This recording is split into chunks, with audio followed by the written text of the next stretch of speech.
Regular meeting for February 3rd, 2025, the Pipestone City Council to order, please. Could I have a roll call? Mayor Delaney, Here. Councilmember Schmidt, Here.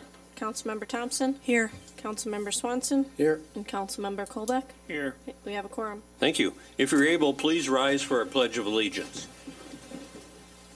I pledge allegiance to the flag of the United States of America and to the republic for which it stands, one nation, under God, indivisible, with liberty and justice for all. Approval of the agenda. Is there any additions, changes, or deletions? And I do have some of both here. So under new business, I'd like to add item F, approve the 1 and 5 year plan.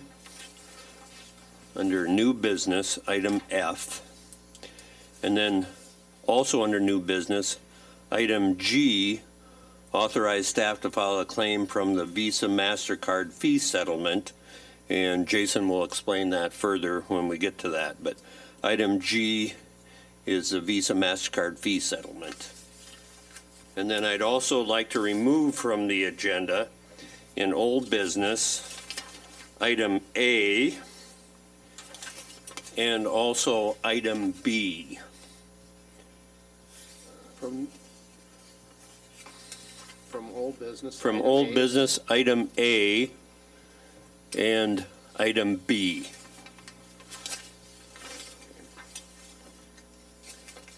Any other changes or additions to the agenda? Hearing none, I'd entertain a motion to approve the agenda with those changes. So moved. Second. It's been moved and seconded. All in favor indicate by saying aye. Aye. All opposed say no, and motion carries.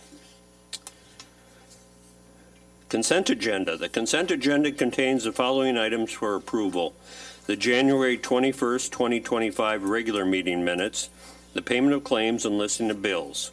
And I'd entertain a motion to approve the consent agenda. So move. Second. It's been moved and seconded. Is there any discussion? Hearing none, all in favor indicate by saying aye. Aye. All opposed say no, and motion carries. Thank you. Community concerns. Do we have anyone signed in for community concerns, Deb, or have you received any information? No one has signed in, and I haven't received any phone calls or emails. Okay, thank you. Next up is a public hearing relating to the transfer and defederalization of the Community Development Block Grant funds to the Southwest Initiative Foundation. And I would have to have a motion to open that public hearing at this time. So move. Second. It's been moved and seconded. And so we will open the meeting at 6:34 p.m. And this public hearing is required to be held to start the process of defederalizing Community Development Block Grant funds and transferring the remaining block grant funds to the Southwest Initiative Foundation, who is an eligible entity and will be responsible for the administration of the funds on behalf of the city. Following the public hearing, the council will be considering the approval of Resolution 2025-14, an agreement between the city and the Southwest Initiative Foundation. And so Justin will explain further at this point. And Justin, you go to the podium. Right. Thank you. Okay, so we've been sitting on about $19,000 from 1999. It was the Ellison Meats project. That's how long it's been sitting around. It was still Ellison Meats. But that money, we can loan that out in the revolving grant fund. We have to follow all the federal regulations. So we have to have environmental review studies, prevailing wage requirements, and all that stuff. And for $19,000, nobody wants to mess with that small amount of money. If we run it through SWIFT, they can defederalize it, so they can loan it out all through town without all the hang-ups that we would have to do. And what type of loans would be eligible for that type of funding through SWIFT? We do anything like business expansion or new businesses. We've been talking about childcare, since that's kind of what we're working on with Scott too, through SWIFT. Okay. When you say a business expansion, does that include infrastructure, building, or is that staffing, or? It'd be a building, a physical Okay. project. Okay. Yeah. But it physical, real would stay in property. Pipestone. Yeah, it would stay in place So- through the community foundation. Okay, Then they can invest it, and we can't, We don't have to do all the reporting every year that Jody does now. and the Southwest Initiative Foundation, where's that located out of, and who is on that? I've been talking with Scott Marquardt, he's the president. They're out of Hutchinson, but they're in these 19 southwest counties down here. Okay. Has Pipestone worked with them in the past? Yeah, like they helped build the Schroeder Center, the lodge. They've helped numerous businesses with grants and loans and everything. Okay. So a good track record, a lot of history with Pipestone and surrounding area, and So we'd just transfer the money to them. Well, we got to apply it through deed, and there's a few more steps, but yeah, eventually. But it'd be easier to do it that way than yeah. to, and then when the loans are paid back, how is that? Do they? It would just go into a revolving loan fund, and It goes into revolving loan fund, and they Through- continue to through have SWIFT. those loans available. Yep. At a certain point, if that money runs out, how does it get replenished, or is there a possibility? Is there a way to do that? If in fact you have some bad loans or something, yeah, is that something the city invests in at a later date, or? probably could, or we do our own RLFs too. through the Okay. EDA. Okay. Yeah. All right. Well, thank you. Uh-huh. Any questions from the council? Anyone from the public at all would like to comment on our public hearing? So, hearing none, I'd entertain a motion to close the public hearing. I so move. Second. It's been moved and seconded. Any discussion? All in favor indicate by saying aye. Aye. All opposed say no, and motion carries. Well, thank you. On to new business, Resolution 2025-13, and that is a discussion at our work session earlier with Rebecca Kurtz from Ellers and Associates, and the resolution amends Resolution 2017-33 that was adopted in June 19th of 2017, and the terms of that interfund loan authorizing the city to advance up to $250,000 is the number we have right now, but that's something that can be discussed. And the city's general fund to reimburse itself for qualified costs associated with TIF District Number 1-13. So I'd entertain a motion for Resolution 2025-13. I'll make a motion for resolution 2025-13, but I'd like to change the amount from 250,000 to 450,000. I'll second that. Okay. It's been moved and seconded to approve Resolution 2025-13 with the change of the amount of 250,000 to 450,000. And I would open it up for discussion at this point. There are questions. And we had a very good presentation earlier on this, and it makes sense to have that at a higher cap so that we don't limit ourselves over the terms of this TIF district.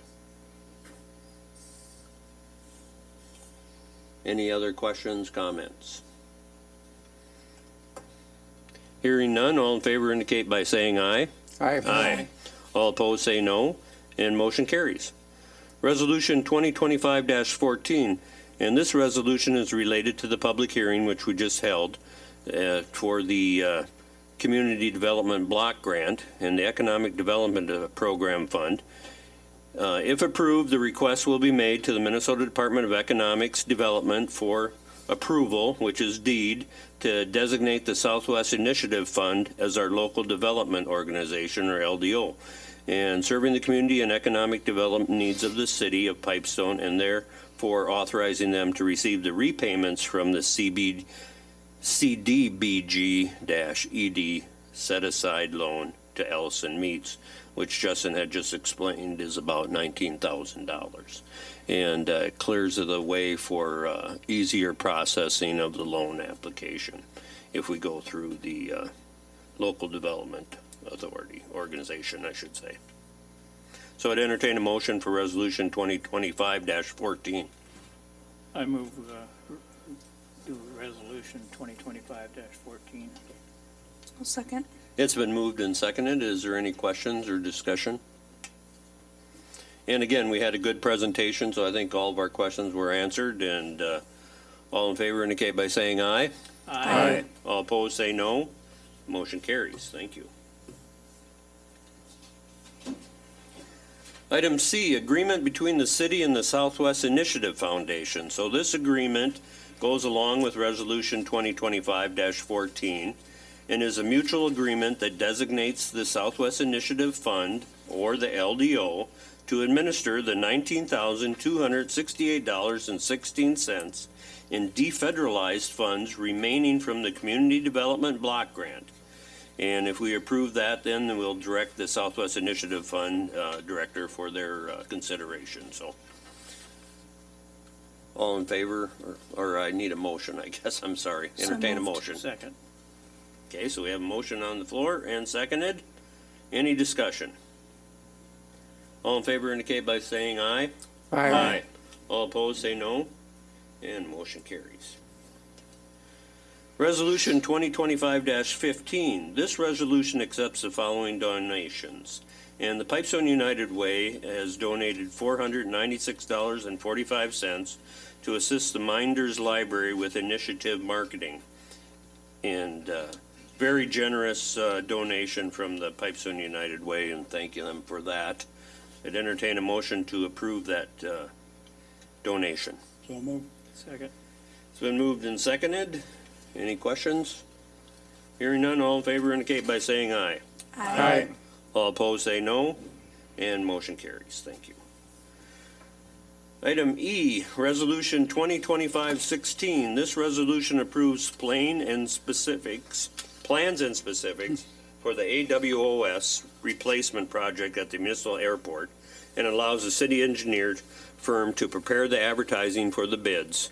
The AWOS is that equipment that gives us weather information. And yeah, we talked about it briefly with Rob here the other day. And it's certainly more than just providing the temperature to the area. That is a safety item that pilots rely on when they're coming and going through the airport system. And certainly equipment that we need to have updated, and it hasn't been operational for quite some time now. So we're a little bit behind the eight ball on that, and we want to get caught up. So I'd entertain a resolution for the engineer to go for bids and specs on this, and we'll get the ball rolling on it. So move. Second. It's been moved and seconded. Any questions, concerns? All in favor, Aye. indicate by saying aye. Aye. All opposed, say no. And motion carries unanimously. Thank you. Item F, and that is approval of the 1-year and 5-year plan. And in your handouts, we have a copy of that plan that we went over at our planning session, work session, Saturday morning into Saturday afternoon this last weekend. And this is the revised version of our 25 goals and our 26 and to 2030 5-year plan goals. So we're probably not going to meet every one of these goals, but that's not a bad thing. And if you aim high, and that's why my intention's to aim high here and try to make this place the best we can. So I'm very happy with our goals we have planned here for 2025, and if anyone has anything else they'd like to add, now would be the time. Otherwise, I'd entertain a motion to approve this as our 1 and 5-year plan. Second.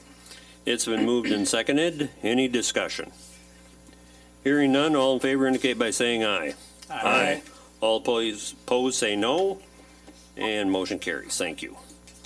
Item G, and that's authorizing staff to file a claim from the Visa MasterCard fee settlement. And Jason, if you can hear us, if you want to go ahead with the presentation that you have on this item, and we'll go from there. Thank you, Mr. Mayor. This actually came up, Deb brought it to my attention kind of late last week, and the deadline to file is actually tomorrow. This is a class action lawsuit that was brought against Visa and MasterCard for charges. It was an antitrust lawsuit for charges they were charging when people were accepting payment with those cards, fees that they were charging. And I think the window is something like 2009 to, or 2004 to 2019, I think. And it sounds like the city kind of in general didn't accept credit cards till after or until COVID, but that they were accepted at the liquor store. This one is interesting because I had never heard of it. Most of the time when these class action lawsuits come up, the League of Minnesota Cities is on it. You'll get some kind of notice. But I did look into it, and it applies to, broadly to businesses, and there are things in there indicating that it applies to governmental entities as well. I reached out to the League of Minnesota Cities to see if they had looked into it or pushed anything out. I haven't heard back from them. Like any class action lawsuit, it's the balance of joining the class and filing a claim, and kind of, it doesn't look like there's a whole lot of money here. It's, the number was something like $3,000 to $9,000 for every $1 million kind of revenue through the cards. So that's the money that you would get versus the city itself bringing an antitrust lawsuit against Visa and MasterCard, which obviously would be very expensive. And I don't really see any downside to just filing the claim. The only thing you have to submit now is basically a tax ID number.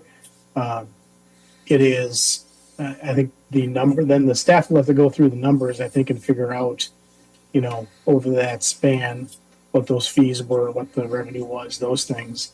But this is just to kind of get your name into the, to file that claim and get your name into the lawsuit. And if it's something that comes up where the city is not included, then, it can just be withdrawn, or, we just won't be included. But I think with the deadline tomorrow, I don't see a whole lot of downside to it. The city is not going to want to pursue an antitrust lawsuit on its own against Visa and MasterCard. And so I'm recommending filing that claim and just kind of see what happens. Okay. Now, go ahead, Deb. It was Karen brought it to my attention when I was in the bank last week, and told me to look into it. Probably wouldn't hurt, so I did, and then brought it to Jason.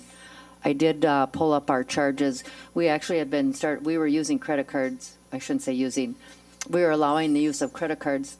We began in 2000, so we've got 24 years of being charged fees under our belt. So I have all that, and I'm ready to move forward and file our claim if you're okay with that. Do you have an estimated dollar figure on that claim? No, I don't. Okay, all right. It's not extremely large, but it's 4 figures. Yeah. I mean, it'll be over probably 5, but. But now this is when someone purchased merchandise at our municipal liquor store, for example, then we would have to pay a fee to MasterCard and Visa because that purchase was done with that type of card. And now, had we accepted the cards for anything like the rec center, or had we accepted the cards for anything like water bills or anything like that? The city didn't we never started using credit cards until COVID. Okay. The liquor store is the main one that has used credit cards. The airport has used credit cards, but that's mainly our pilots. Sure. But it's mainly the rec center, the pool, in the liquor store, mainly the liquor store. Okay. And it's fees, it's my understanding, Jason, isn't it the fees that they're charging us? Correct. Yeah, Yeah, Yeah. yep. yeah. And I just, and it's probably from, we started using credit cards, accepting credit cards in 2000, but it's like, some of our fees they're in the four figures. But I don't have a total amount. Okay. But it's be easy to add that up. I pulled the fund. Yeah, and it's not uncommon for a credit card to charge a business like a 3% fee or something on every purchase, No. something like that, so. And Yeah. I'm not sure, was it every purchase, Jason, or if it's a monthly fee? I'm not sure how that Okay. works. I just looked to make sure that we hit that window. Okay. As Jason said, it's 2004 to 2019. I had to make sure that, because I know we didn't start here at city office till COVID in 2020. Okay. Well, I think it's certainly worth Yeah. looking into, and I'd entertain a motion to approve staff to go ahead with the claim for the fee settlements of Visa and MasterCard. So move. Second. It's been moved and seconded. Any other questions or discussion? Thank you, Jason, for the update on that. All in favor indicate by saying aye. Aye. All opposed say no, and motion carries. Closing comments, and I do have a closing comment that staff wanted me to bring up on the common or European buckthorn. And the buckthorn bush is a bush that we had out at the, we've had it around Pipestone. In fact, there was some out there by the new soccer complex, and we just had some of those bushes removed, but they're a very invasive species, and it's restricted. It's a noxious weed. You're not required to be controlling it or eradicating it by law, but landowners are strongly encouraged to manage these invasive plants on their properties in order to reduce the spread into new areas. And they have little black berries that they drop off. Birds eat them, squirrels, everything else, and they spread quite rapidly. And so the Department of Agriculture would like people to address that if they would. And like I said, we do have them in our area, but they are quite widespread in northern Minnesota and around the eastern side of Minnesota. Ripened berries drop directly beneath the plants where a dense understory of seedlings are eventually produced, and the fruits are also highly attractive to birds and small mammals that aid in the spread of the seeds to the new areas, sometimes several miles from the initial infestation. So due to the spread of seeds via birds, buckthorn is extremely hard to control, and that's why if you have it on your property, please remove it. And add to that, there's quite a bit of it out at the monument, or out at the Hiawatha Pageant Park, and they're really cleaning it out in that area as well. So it's going to look a little different, but Okay. it's a good thing. It's a very invasive species. And didn't we have something over there on the northwest side of town too? 13th Street or so, there was a row of buckthorn, I believe, in there. I believe there was some there too. Yeah, yeah. And has that been taken out? I'm not sure if they've gotten that far yet. Okay, all right. But we are But city addressing it. staff is working on removing it on city property, and we'd certainly encourage private property owners to also remove it. So thank you. Any other closing comments from anyone? All right, well, with that, I'd entertain a motion for adjournment. So move. Second. So moved. Second. Okay, we have a motion and a second on the floor. All in favor indicate by saying aye. Aye. All opposed say no. Motion carries. Thank you, Travis. Thank you, Jason. Thank you. See you next time. Thanks, guys.